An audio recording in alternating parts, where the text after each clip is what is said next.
모든 복음적인 그리스도인들, 심지어 회화적인 증표를 말하는 자들까지도 중요하고 사화를 좌우하는 것이 그리스도와의 연합이라는 데 동조하기 때문입니다. 우리가 그리스도로부터 이러한 모든 은덕을 힘입는 것도 그분과 연합돼 있기 때문입니다. 우리의 최종적인 구원이 보증받는 것도 그분과 우리가 연합해 있기 때문입니다. 사도는 로마서 5장 10절부터 이것을 역설했던 것입니다. 왜냐하면 그에게 일어난 모든 것이, 그분께 일어난 모든 것이 우리에게도 일어나기 때문입니다. 우리가 아담에게 연합되어 있을 때에도 같은 원리가 적용되었습니다.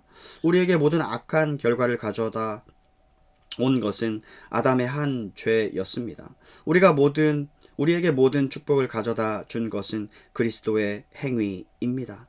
우리가 아담에게 연합하여 있었던 것과 같이 이제 우리는 그리스도에게 연합되어 있습니다. 바로 이 교리입니다.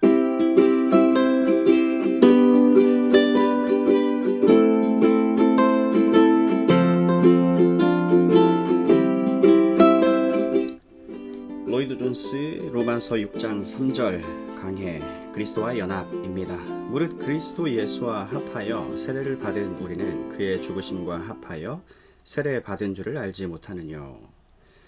본문에서 사도는 우리가 숙고하여 왔던 2절에 있는 엄청나고 놀라운 진술에 대한 강해를 시작합니다. 여기서의 근본적 전제는 우리가 죄에 대하여 죽었다는 것입니다. 그러나 어떤 이는 이렇게 질문을 할지도 모르겠습니다. 어떻게 우리가 죄에 대하여 죽었단 말입니까? 죄에 대하여 죽었다는 것이 어떻게 우리에게 진리가 됩니까? 사도는 3절 이하 11절에서 바로 그 대답을 해나가고 있습니다. 그는 5장 10절 끝부분에서 그 대답에 대한 실마리를 보여주었습니다. 우리가 그때에 그 점을 그렇게 강하게 강조한 것도 바로 이 때문입니다. 우리가 원수되었을 때에 그 아들의 죽으심으로 말미암아 하나님으로 더불어 화목되었은즉 화목된 자로서는 더욱 그의 살으심을 인하여 구원을 얻을 것이니라. 그것은 그의 살으심 안에서라고 해야 합니다. 어떤 의미에서 그것은 같은 결과를 가져옵니다. 그러나 만일 그것을 그의 살으심 안에서로 생각한다면 우리가 지적했듯이 우리가 지금 정교화시키려고 하는 이 장엄한 진술에 대한 첫 번째 힌트를 가지게 되는 것입니다. 물론 5장 12절부터 21절에서 그 개념이 함축되어 있는데 거기에서 바울의 비교가 우리가 전에는 아담 안에 있었으나 이제는 그리스도 안에 있다로 되어 있음을 알기 때문입니다. 그는 거기서 그것을 노골적으로 말하지는 않으나 전체 논증의 흐름 가운데서 그것이 함축되어 있습니다. 이제 그것을 꼬집어내어 이 반대자의 질문에 답하기 위해 실제적 방식으로 옮겨가 봅시다. 다시 말해 우리가 죄에 대하여 죽었다고 말함으로써 말입니다. 어떻게 우리가 죄에 대하여 죽었다는 말인가요? 바울의 대답은 그리스도와의 연합 교리입니다. Doctrine of our union with Christ. 이 교리는 특별히 3절 이하 11절까지에서 상세하게 풀어 설명하는 교리입니다.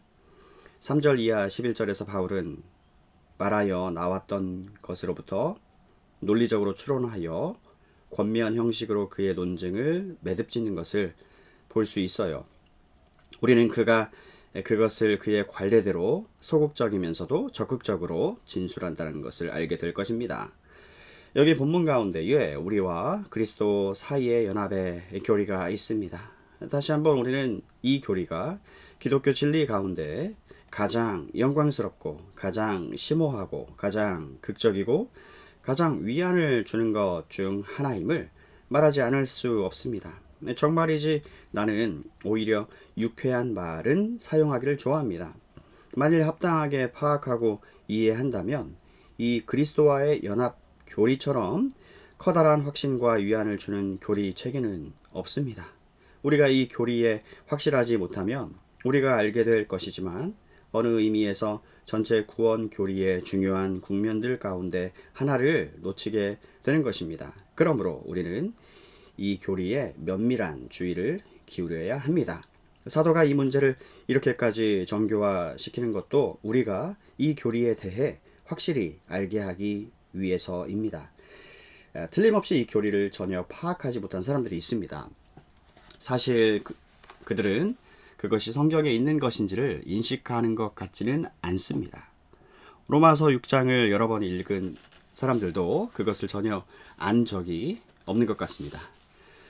저는 그에 대한 큰 이유가 있다고 믿습니다. 제가 본 많은 사람들이 이 시점에서 그 교리를 놓치는 것은 사도가 그것을 표현하는 데 사용하는 표현 형식으로 인해서 그들의 관심이 다른 데로 돌려지기 때문인 것 같습니다.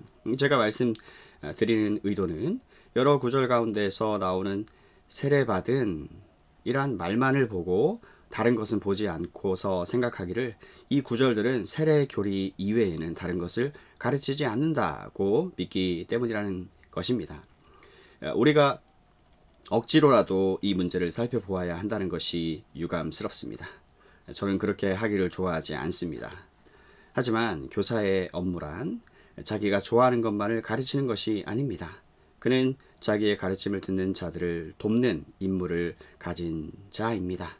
그리고 이 문제가 너무나 자주 오해되고 잘못 해석되며 말씀드리다시피 이 구절에서 가르쳐지는 영광스러운 교리를 사람들로부터 박탈해 가기 때문에 우리는 우리의 마음으로부터 어떤 잘못된 개념이나 선입 개념도 제거해야 합니다. 다른 말로 해서 교리를 이해하는 가장 훌륭한 방법은 3절과 4절에서 사용된 세례받은 이란 어휘의 정확한 의미를 아는 것이겠죠. 그러므로 우리가 그의 죽으심과 합하여 세례를 받음으로 그와 함께 장사되었나니 이는 아버지의 영광으로 말미암아 그리스도를 죽은 자 가운데서 살리심과 같이 우리를 또한 생명 가운데서 새 생명 가운데서 행하게 하려 함이니라.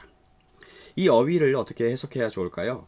세례에 대해 해석하는 일반적인 방식이 몇 가지 있습니다. 첫째로 그것은 우리를 그리스도에게로 병합시키고 연결시켜주는 세례 의식이나 행사라고 아주 공공연하고 뚜렷하게 가르치는 성례주의자적 해석이 있습니다. 그것은 세례를 받아야 중생한다고 가르치는 교리입니다. 가톨릭에 의해 가르쳐지는 교리이죠. 로마 가톨릭, 앵글리칸, 스코틀랜드 가톨릭에 의해 가르쳐집니다. 가톨릭주의가 어떤 형태를 띠고 있든지 간에 그들은 이 교리를 가르칩니다. 그들은 주장하기를 세례 행위 자체 내에 수세자와 예수 그리스도를 연합시킨다고 합니다. 그것은 확실히 명쾌한 관점입니다. 그러나 그것이 이 구절에 대한 해석이 될까요? 우리는 이것에 오랜 시간을 머물 필요가 없습니다. 이것을 즉각적으로 기각시키는 가장 우선적인 이유는 신약의 가르침에 따르면 분명히 그것은 마차 뒤에 말을 갖다 놓는 격이기 때문에 그렇습니다. 신약은 세례를 받는 사람들은 이미 그들이 중생하였다는 증거가 있는 사람들이었다고 가르치고 있습니다. 세례를 받는 사람들은 이미 그들이 중생하였다는 증거가 있는 사람들. 신약에서 세례를 받은 사람들은 신자들이었습니다. 그러므로 그들을 그리스도 신자로 만드는 것은 세례 행위가 아닙니다. 그들이 믿는 자들이기 때문에 또는 신자들로 추정된 자들이기 때문에 그들이 세례를 받은 것입니다. 에디오피아의 내시의 경우를 봅시다. 사도행전에서요. 빌립이 그에게 세례를 베푼 것은 그가 믿었기 때문이었습니다. 고넬료의 경우도 봅시다. 베드로는 이렇게 말하지 않았습니까? 이 사람들이 우리와 같이 성령을 받았으니 즉 믿었으니 누가 능히 물로 이들에게 세례 줌을 그 말이요. 베드로는 성령의 은사가 그들에게 주어지기를 처음에 베드로 자신과 다른 사람에게 주어졌던 것과 같이 임하는 것을 보고 고넬료와 그 가족들에게 세례를 베풀었습니다. 순서를 보십시오. 빌립보 감옥의 간수의 경우도 그러합니다. 그가 세례를 받는 것은 그가 믿었기 때문이었습니다. 물론 이것은 엄청난 논증입니다. 이것이 은혜가 물적 요소 자체에 대해서 전달된다고 믿는 모든 가톨릭의 가르침을 반대하는 프로테스탄트의 입장인 것입니다. 그들은 은혜가 물속에서 전달된다고 믿습니다. 그들이 성찬식 때에 먹는 떡에 의해서 은혜가 전달된다고 믿는 것과 같습니다. 떡이 은혜를 날라다 준다는 것이죠.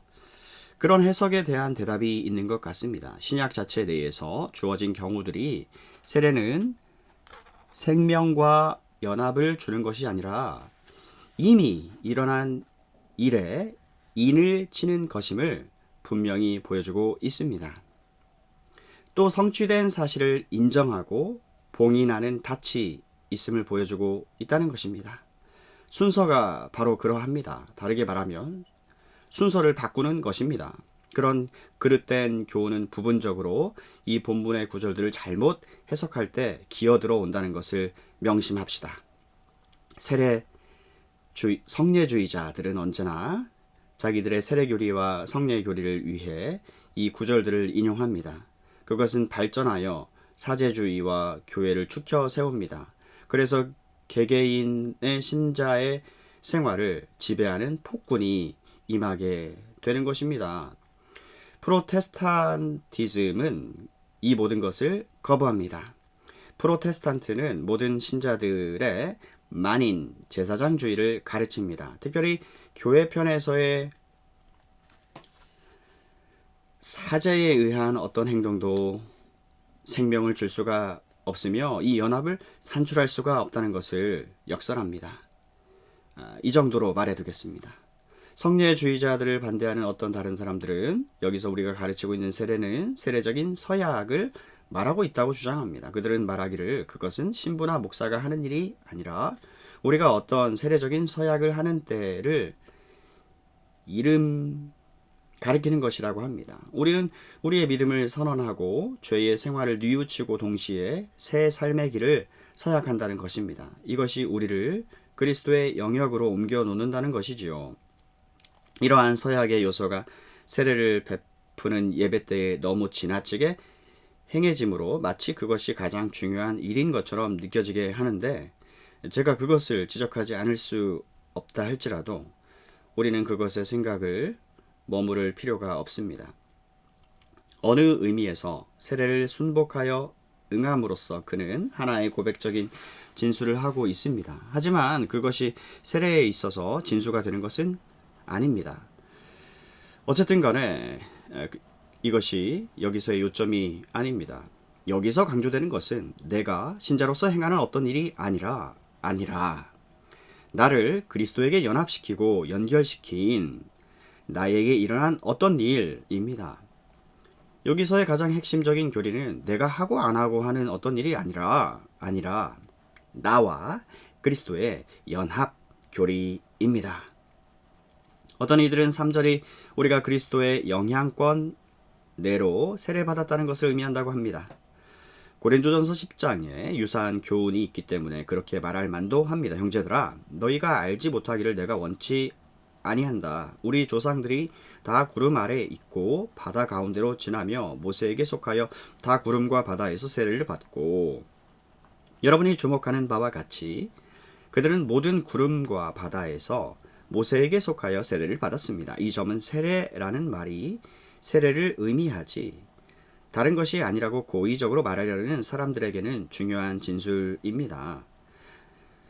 바울은 조상들이 홍해를 지날 때 그들이 모세에게 속하여 세례를 받았다고 하였습니다. 명백히 이것이 뜻하는 바는 그들이 그의 영향권에 속하여 세례를 받았을 뿐 아니라 그의 지도력 아래에 있어서 세례를 받았다는 것입니다. 그들은 하나님께서 지명하여 세우신 모세의 지도력 아래에 있었으며 간접적인 의미에서 그들은 모세로 말미암아 하나님의 백성이 된 것입니다. 그러나 로마서 6장의 전체 문맥이 그 설명을 전혀 불가능하게 합니다. 왜냐하면 여기서 가르치는 바로는 우리가 그리스도의 영향 아래나 그의 영향권에 속하였다는 것이 아닙니다. 물론 그것을 가르치기는 합니다만 그 교훈을 훨씬 상회하고 있습니다. 우리는 그리스도에게 연합되었습니다. 우리는 그리스도 안에 있습니다. 그리스도의 지체들입니다. 우리가 아담 안에 있었던 것 같이 지금 우리가 그리스도 안에 있습니다.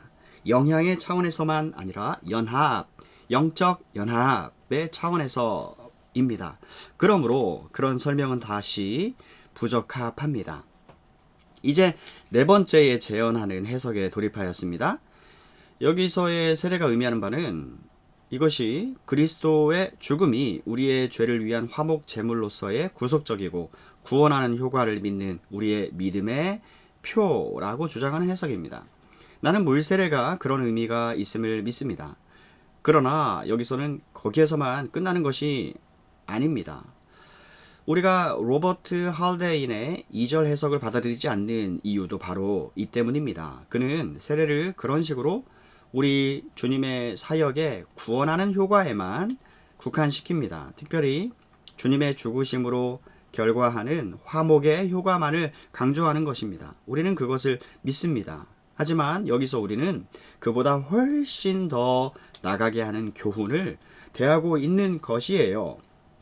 여기에서의 세례는 우리가 이것을 믿고 이것을 인정한다는 선언만이 아니라 그것을 훨씬 넘어서 그리스도와의 실제적인 연합까지 가는 것입니다.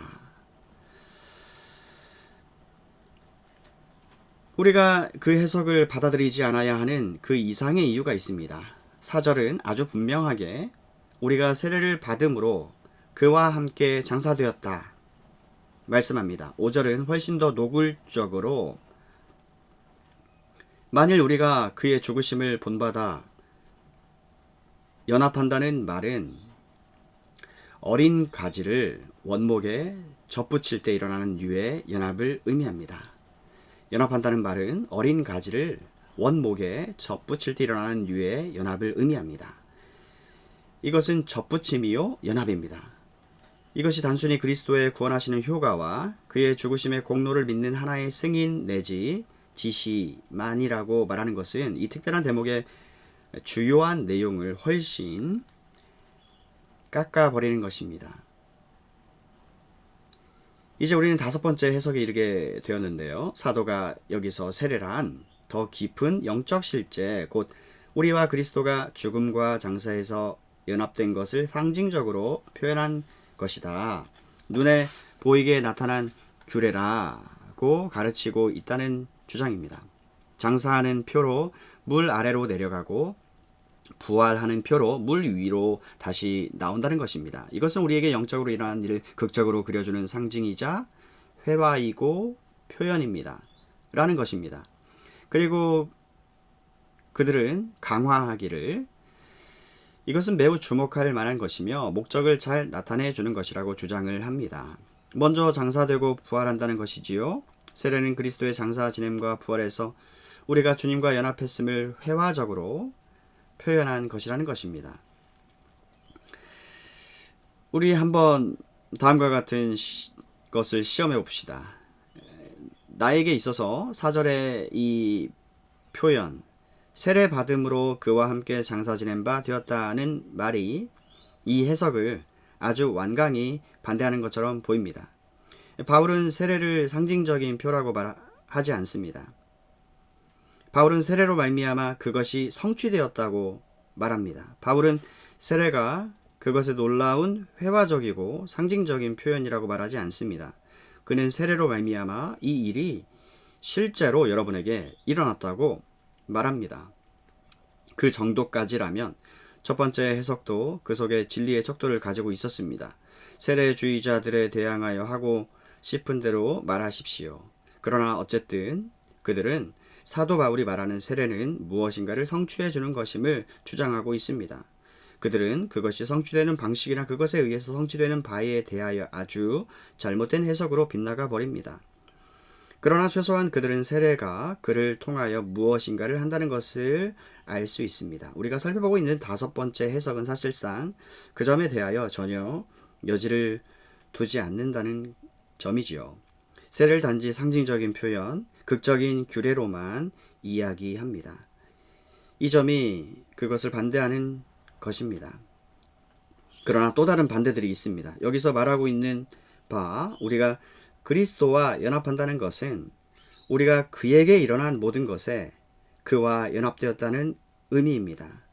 우리가 그리스도와 연합한다는 것은 우리가 그분에게 일어난 모든 것에 그분과 연합되었다는 의미. 이 본문에서 그분께 일어난 처음 일은 그가 십자가에 못 박혀 죽었다는 것입니다. 바울은 다른 곳에서 동일한 것을 소개하여 말하기를 나는 그리스도와 함께 십자가에 못 박혔다. 갈라디아서 2장 20절.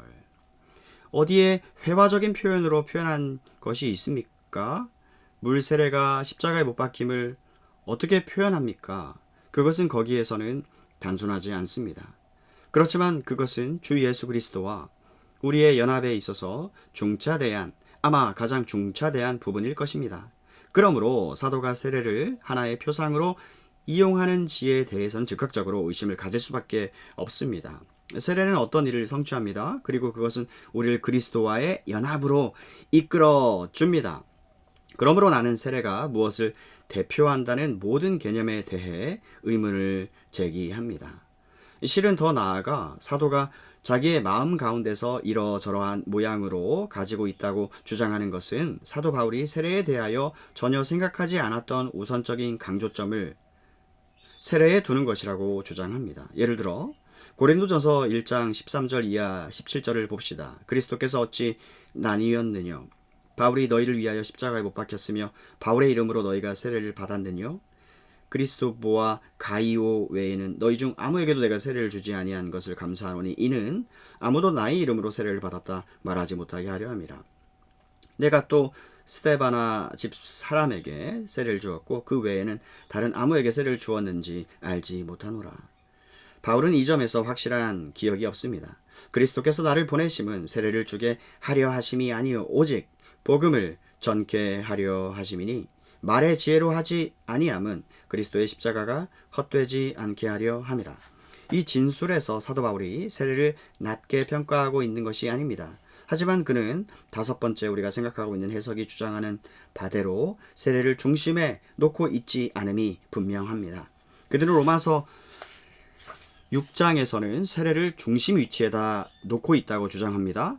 양식이야 어떻든 간에 그것은 물 세례를 너무 지나치게 강조하고 있다고 저는 주장합니다. 그런데 여러분, 아직도 또 다른 반대가 있습니다. 사도는 다른 여러 곳에서 그리스도와 우리의 연합 문제를 다루고 있습니다. 에베소서 2장 4절 이하 6절의 경우 우리가 그리스도와 함께 살리심을 받았으므로 우리가 그리스도와 함께 부활하며 하늘 보좌에 함께 앉는다고 하였습니다. 그러한 병행구들은 분명히 본문 해석에 빛을 던져줘요. 어떤 이는 말하기를 좋아요. 그러면 여기서 세례의 의미는 무엇입니까? 사도는 지금 여기서 무엇을 말하고 있는 것입니까? 라고 물을지도 모르겠습니다. 우리는 그것을 다음과 같은 방법으로 접근하여 보도록 하겠습니다. 이 본문에서와 이 대목 전체에서 가르쳐지고 있는데 영적 진리가 그리스도와의 연합이라고 하는 데에는 누구나 동조합니다. 실로 우리는 이 문제에 관한 한 가톨릭 교회들도 포함시켜야 합니다. 공통된 의견이 있는 것입니다. 자유주의적인 현대주의자 관점을 가진 자들은 우리가 그리스도를 믿는다고 하는 어떤 진술을 하는 것 이상을 알지 못합니다. 그들은 그 이상을 보지 못합니다. 그들은 그리스도와 신자의 연합, 교리를 믿지 않습니다. Doctrine of the union of the believer with Christ. 우리는 그들을 잊을 수가 없습니다. 그러나 그들은 빼놓고는 그리스도와의 연합이 주요 교리임을 다 동조합니다. 우리는 이 점을 명심하도록 합시다. 이것과 함께 모든 결과를 가져오는 이 연합이 일어나는 것은 세례로 말미암아 되는 것임을 명심합시다. 이제 이 두 개념을 중요한 것으로 생각하고서 질문을 생각해 봅시다. 이 세례는 어떤 유의 세례인가? 입니다. 세례란 우리를 그리스도에게로 병합시키고 연합시키는 것이라고 한정지어 말하는 신약에서의 세례는 어떤 유의 세례인가? 대답은 분명히 고린도전서 12장 13절에 나와 있습니다. 우리가 유대인이나 헬라인이나 종이나 자유자나 다 한 성령으로 세례를 받아 한 몸이 되었고 또 한 성령을 마시게 하셨느니라. 고린도전서 12장의 주제는 그리스도의 몸으로서의 교회입니다. 그리스도는 머리요 우리는 몸입니다. 우리는 모두 그에게 연합되어 있고 우리는 서로 모두 연합되어 있습니다. 그러나 우리가 어떻게 이처럼 연합이 될 수 있습니까? 대답은 성령께서 우리를 그리스도의 몸에 세례를 받게 하셨다는 것입니다. 접붙임.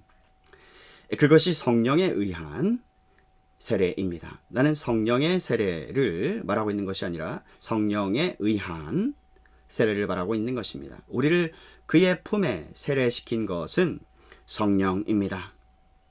우리를 그리스도에게 세례시킨 것도 마찬가지입니다. 그것은 놀랍고 신비로운 성령의 사역입니다. 그것은 우리를 중생시키시는 성령의 역사와 비교될 수 있습니다. 이것을 행하는 이, 생명의 원소를 주시는 이도 성령입니다. 정확히 같은 방식으로 우리를 그리스도의 몸에 붙여주는 이도 성령이십니다. 그리고 사용된 표현은 성령께서 우리를 그리스도에게로 세례시킨다는 것입니다. 그러므로 결론적으로 사도가 여기 두 구절 가운데서 물 세례를 전혀 의중에 두지 않았던 것이 분명합니다.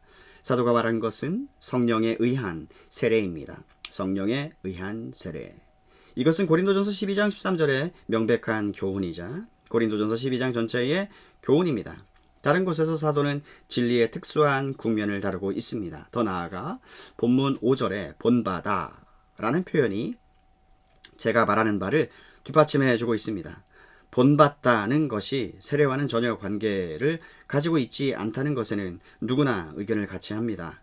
본받아, 연합하여 동일체가 되어가 여기서 쓰인 세례라는 말의 의미입니다. 바울은 거기서 어떤 식으로든 세례 형식을 사용하고 있지 않습니다. 그러나 이 연합은 여전히 강조하고 있습니다. 이것은 성령의 역사입니다. 이것을 여러 가지 방식으로 지적할 수 있습니다. 다시 갈라디아서 2장 20절 진술을 생각해 봅시다. 이 구절은 자주 오용되는 구절입니다. 내가 그리스도와 함께 십자가에 못 박혔나니 그런즉 이제는 내가 산 것이 아니요 오직 내 안에 그리스도께서 사신 것이라. 이제 내가 육체 가운데 사는 것은 나를 사랑하사 나를 위하여 자기 몸을 버리신 하나님의 아들을 믿는 믿음 안에서 사는 것이라. 정확히 말해서 바로 이것이 같은 교훈입니다. 나는 그리스도와 함께 십자가에 못 박혔나니 이제 내가 산 것이 아니요 오직 내 안에 그리스도께서 사신 것이라. 이 말씀 가운데서 동일한 교리를 대하게 되는 것입니다. 세례는 언급되지 않았습니다. 그 이유는 물세례가 연합을 이루어주지 못하기 때문입니다. 물세례는 그것을 산출하지 못합니다. 정말이지 이 점에 있어 그것을 표준해 주지도 못합니다. 이것은 성령께서 우리를 주 예수 그리스도에게로 연합시키고 그 접붙일 때 성령에 의해서 by the Holy Spirit 수행되어지는 세례입니다. 성령에 의해서 그 접붙일 때 수행되어지는 세례. 이상의 모든 것을 말해야 된다는 것이 유감스럽습니다. 왜냐하면 모든 복음적인 그리스도인들, 심지어 회화적인 증표를 말하는 자들까지도 중요하고 사화를 좌우하는 것이 그리스도와의 연합이라는 데 동조하기 때문입니다. 우리가 그리스도로부터 이러한 모든 은덕을 힘입는 것도 그분과 연합돼 있기 때문입니다. 우리의 최종적인 구원이 보증받는 것도 그분과 우리가 연합해 있기 때문입니다. 사도는 로마서 5장 10절부터 이것을 역설했던 것입니다. 왜냐하면 그에게 일어난 모든 것이, 그분께 일어난 모든 것이 우리에게도 일어나기 때문입니다. 우리가 아담에게 연합되어 있을 때에도 같은 원리가 적용되었습니다. 우리에게 모든 악한 결과를 가져다 온 것은 아담의 한 죄였습니다. 우리에게 모든 축복을 가져다 준 것은 그리스도의 행위입니다. 우리가 아담에게 연합하여 있었던 것과 같이 이제 우리는 그리스도에게 연합되어 있습니다. 바로 이 교리입니다. 우리가 인식해야 할 것은 우리를 그리스도에게 연합시키는 이가 성령이시라는 것입니다. 사도가 언급하고 있는 세례도 바로 이것입니다. 구원에 있어서 큰 일은 우리가 의롭다함을 받고 죄사함을 받는 것만이 아닙니다. 다시요. 구원에 있어 큰 일은 우리가 의롭다함 받고 죄사함을 받는 것만이 아닙니다. 어떤 의미에서 구원 중 가장 영광스러운 국면은 내가 그리스도 안에 있으며 그리스도께서 내 안에 계시다는 것입니다. 이것은 사화를 좌우하는 연합입니다. 사랑하는 여러분, 우리는 이 점을 놓치지 말아야 합니다. 이 두 절을 읽고도 세례의 양태나 형식에 미리 사로잡혀서 이 위대한 진리를 Great Truth 몰라본다는 것은 슬픈 일입니다. 나는 여러분에게 간단하고 실제적인 질문을 던져봅니다. 모든 사람이 각자 스스로 대답해 보시기 바랍니다. 이 로마서 6장을 읽을 때 처음에 마음속에 떠오르는 것이 세례입니까? 아니면 그리스도와 우리의 연합입니까? 만일 물세례가 어떤 형식으로든지 주요한 인상을 남기게 되었다면 그것은 적지 않은 비극이에요. 물론 세례는 중요합니다. 세례는 꼭 부르짖어야 할 하나의 명령입니다. 하지만 그것을 위하여 로마서 6장으로 가지는 마시기 바랍니다. 그것은 명백하게 가르치고 있는 곳이 성경 중 다른 곳에 있습니다. 다른 본문을 가지고 그 물세례에 대해 쟁론을 할 수가 있습니다.